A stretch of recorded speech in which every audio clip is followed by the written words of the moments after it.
All right, we're just waiting for the room to fill up.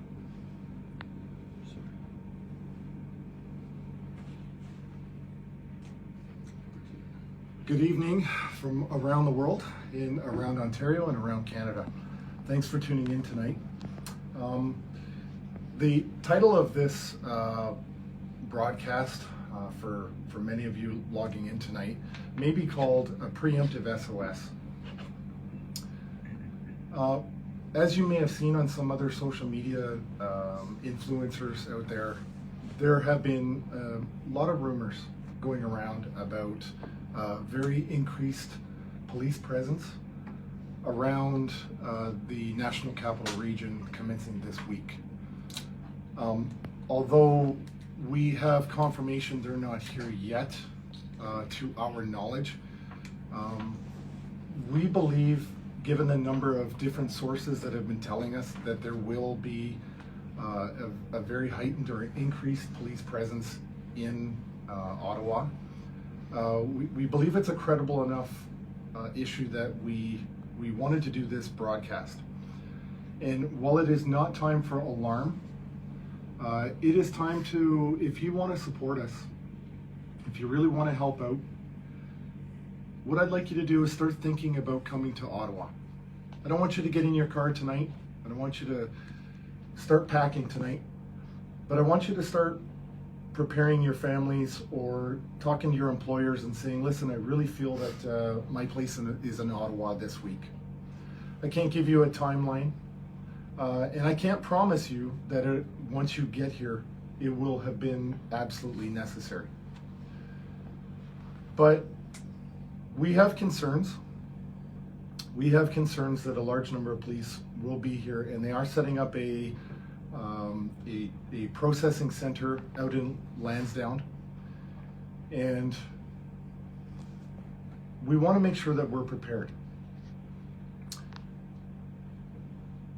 If this does happen, we will be absolutely peaceful.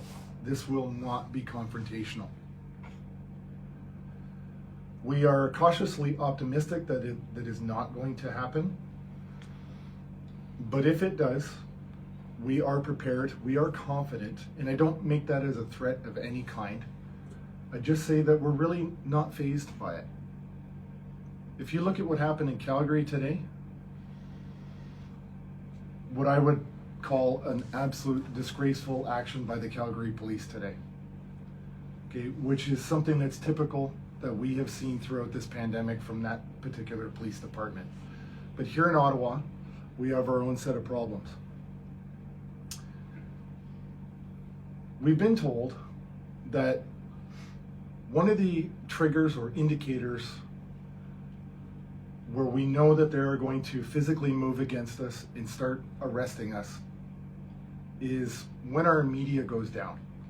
When all of our telecommunications devices do go down, when we go fully black, the next phase of this will be the public order units will move in on us and start kettling. Okay? If you think back to 2010 in the city of Toronto during the G8, G20 summit, and you think back to the fiasco that transpired at that event, we really don't want to see that happen again. Okay, but from our perspective, we do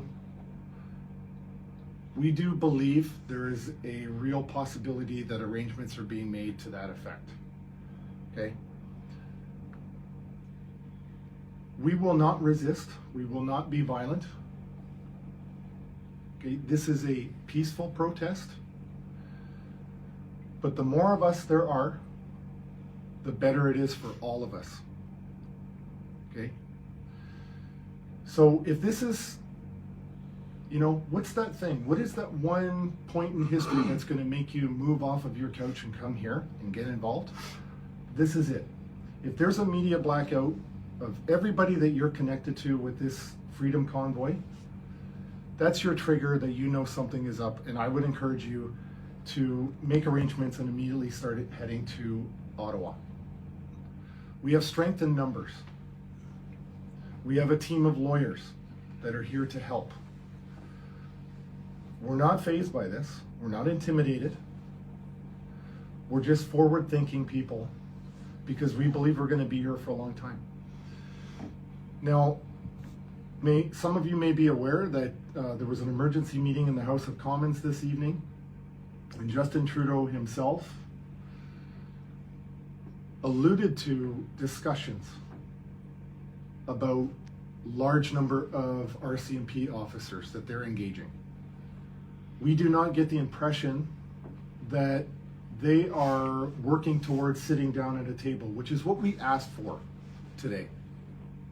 We asked to sit at a table and find a peaceful solution to this, a responsible, balanced, safe solution to this. And so far, I'm really disappointed to hear there's been no response from the City of Ottawa other than a cowardly tweet from the mayor passing the buck to the Prime Minister. Political theater. I'm here with all these people behind me and all of you viewing from home, expecting leadership from the people that we sent to this city.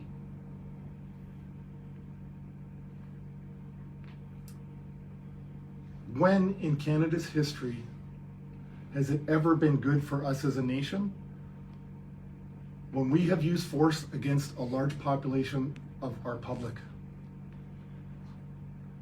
When? Never. Never. Instead of talking, we have a room booked. 12 o'clock tomorrow. I'll meet with Justin Trudeau and myself. 12 o'clock tomorrow. And the other delegates of this convoy. I'll meet with them. I'm prepared. We are prepared. All of us. Our scientists are prepared. They're dying to get in a room and talk to him. And when I looked at his comments tonight, the Prime Minister of Canada's comments, and forgive my frustration, but he seems to be a one-trick pony. You know, we want actual, tangible result. But to sit here and to insult Canadians consistently every day, he used the word swastika against his own Canadian citizens. And his constant message is the only way out of this is through a vaccine that nobody wants. Nobody wants this vaccine because they want to be protected from a virus. They're getting inoculated against unemployment. We're here to talk. Let's find a peaceful resolution to this. I want to go home. I want to go home. But I'm not. I'm not going until I'm no longer needed here. And based on all the support that we have from the people of Canada, I have an incredible amount of support and a lot of people that seem to want me here. And I'm not going home until the job is done. Okay? I am not calling for violence. I'm not expecting you to get into your vehicle, drive here, and create problems, create crimes. Okay, that's not what we're saying. Strength in numbers. We got sent here to send a message. The message isn't getting through. He's not getting it. And I apologize if I'm bashing the guy, but honestly, from my assessment, he's got a 22 caliber mind in a 357 world. Okay? Let's get at a table, for God's sakes. Enough hiding. I'm willing to sit at a table with the Conservatives and the NDP and the Bloc as a coalition. I'll sit with the Governor General. You put us at the table with somebody that actually cares about Canada. You know, and a note on that, there's no more Mr. O'Toole. Okay? And he talked about an election today that Canada voted for vaccines. I'm sorry, there was no vaccine on any ballot that I saw. Okay? Nobody in this movement voted for vaccines to be forcibly coerced into their bodies. That's insanity. Okay? So I'll talk to any level of government that can actually get a decision done. Okay? Because I can see clearly, we can see clearly, the Liberals don't want to talk to us. We want to talk to them. We will talk to them. They are the official government of Canada. But can you just come and meet us at a table? Please. Okay. With that, Bridget has a few things that she'd like to talk about. We have a doctor for